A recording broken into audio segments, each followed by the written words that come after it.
பள்ளி மாணவர்களை 2 குரூப்பாக பிரிஞ்சு அடிச்சுக்கிறான், ஒரு குரூப் இன்னொரு மாணவனை அடிக்கிறான். இது சகஜமாக நடக்கிறது. அதை தாண்டி வாத்தியாரை வெட்டுறான்.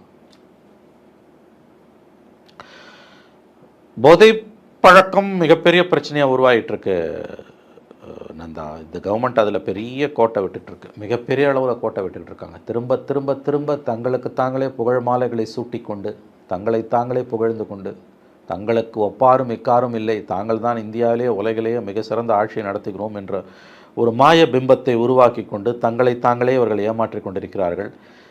நிலைமை கீழே ரொம்ப மோசமாக போயிட்டுருக்கு. குறிப்பாக போதைப் பொருள் பிரச்சனை வந்து கிராமங்கள் வரைக்கும் இன்றைக்கி போயிருக்குது, நகரங்களை தாண்டி. இதை யாரும் மறுக்க முடியாது.